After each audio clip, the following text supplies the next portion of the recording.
وہ شریروں کا انصاف عدل سے کرے گا۔ پاک کلام میں سے ہماری آج کی پہلی تلاوت اشعیاء نبی کا صحیفہ، اس کا 11واں باب، پہلی سے 10ویں آیات مقدسہ۔ رب الفوج فرماتا ہے کہ یسی کے تنا سے ایک کونپل نکلے گی اور اس کی جڑ سے ایک نونہال اگے گا، اور اس پر خداوند کی روح قرار پائے گی، یعنی حکمت اور فہم کی روح، مشورت اور قوت کی روح، معرفت اور خداوند کے خوف کی روح، اور خداوند کے خوف میں اس کی خوشنودی ہوگی۔ وہ نہ اپنی آنکھوں کے دیکھنے کے مطابق انصاف کرے گا اور نہ اپنے کانوں کے موافق فیصل کرے گا، بلکہ مسکینوں کا عدل سے انصاف کرے گا اور زمین کے غریبوں کا راستی سے فیصلہ کرے گا، اور وہ ظالم کو اپنے منہ کی چھڑی سے مارے گا اور شریر کو اپنے لبوں کے دم سے ہلاک کرے گا۔ عدل اس کی کمر کا پٹکا ہوگا اور صداقت اس کی پیٹھ کا بندھن ہوگی۔ بھیڑیا برے کے ساتھ رہے گا اور چیتا حلوان کے ساتھ بیٹھے گا، اور بچڑا اور شیر بچہ اکٹھے بسیں گے اور ایک چھوٹا بچہ ان کی ہدایت کرے گا۔ گائے اور ریچھنی اکٹھی چریں گی اور ان کے بچے اکٹھے رہیں گے، اور شیر بیل کی طرح بھوسا کھائے گا، اور شیر خوار بچہ افی کے بل کے پاس کھیلے گا، اور دودھ چھڑایا ہوا لڑکا اجگر کے سوراخ میں اپنا ہاتھ ڈالے گا۔ وہ میرے کوہ مقدس پر کہیں دکھ نہ دیں گے اور نہ فساد کریں گے، کیونکہ زمین خداوند کی معرفت سے پر ہوگی، جس طرح پانی سمندر کی تہہ کو ڈھانپتا ہے۔ اس روز یسی کی اس جڑ کو کہ جو امت کے لیے جھنڈے کی طرح قائم ہے، غیر قومیں تلاش کریں گی، اور اس کی جائے سکونت جلیل ہوگی۔ پاک کلام کے پڑھے اور سنے جانے پر خدا کی برکت ہو۔ زبور 72 جماعتی جواب۔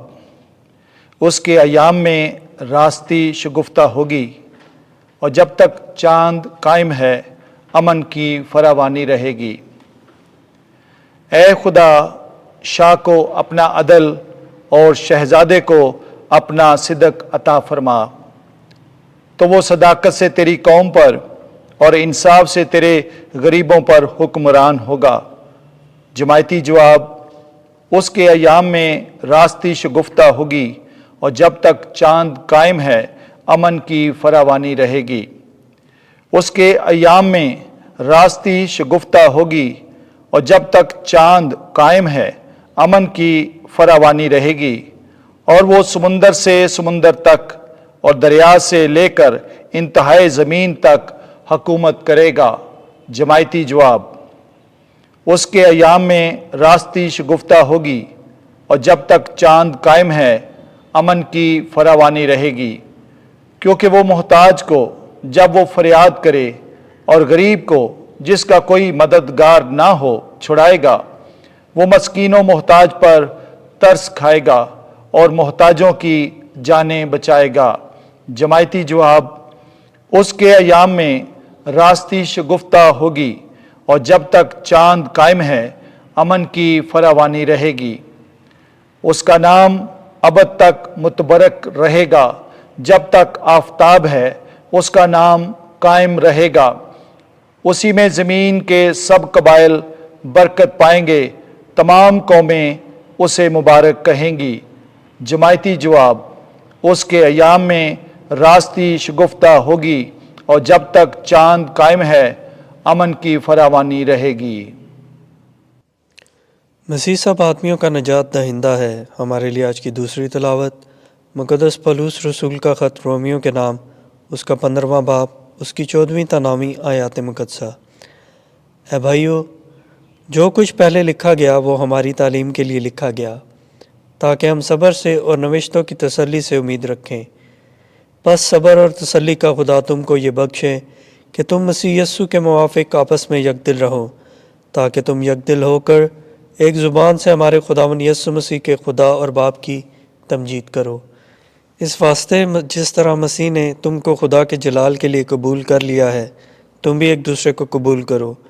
میں کہتا ہوں کہ مسیح خدا کی صداقت دکھانے کے لیے اہل خطان کا خادم ہوا، تاکہ ان وعود کو پورا کرے جو باپ دادا سے کیے گئے تھے، اور کہ غیر قومیں بھی رحم کے سبب سے خدا کی ستائش کریں۔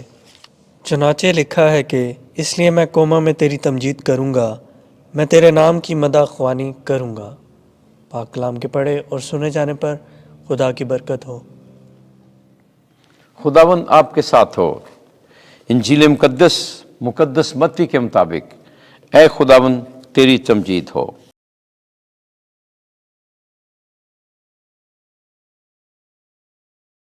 توبہ کرو کیونکہ آسمان کی بادشاہت قریب آ گئی ہے۔ ان دنوں میں یوحنا اصطباغی آیا اور یہودیہ کے بیابان میں منادی کرتے ہوئے کہنے لگا کہ توبہ کرو کیونکہ آسمان کی بادشاہی نزدیک آ گئی ہے، کہ یہ وہی ہے جس کا ذکر اشعیاء نبی کی معرفت کیا گیا۔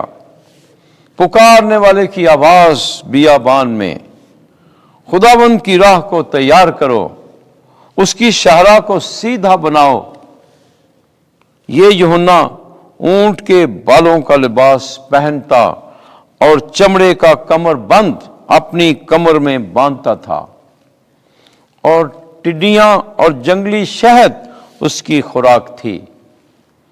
تب یروشلم اور سارا یہودیہ اور اردن کے آس پاس کا سارا علاقہ اس کے پاس نکل کر آتے اور اپنے گناہوں کا اقرار کرتے اور دریائے اردن میں اس سے بپتسمہ پاتے تھے۔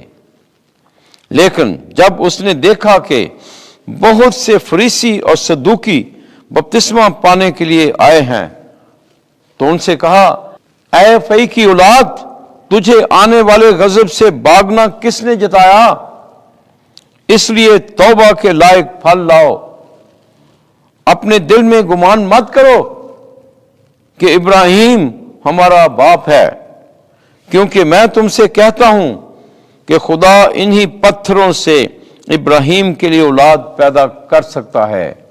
اور درختوں کی جڑ پر اب بھی کلہاڑا رکھا ہوا ہے، بس ہر ایک درخت جو اچھا پھل نہیں لاتا کاٹا اور آگ میں ڈالا جائے گا۔ میں تو تمہیں توبہ کے لیے پانی سے بپتسمہ دیتا ہوں، لیکن جو میرے بعد آتا ہے وہ مجھ سے قوی تر ہے کہ میں اس کی جوتیاں اٹھانے کے بھی لائق نہیں ہوں۔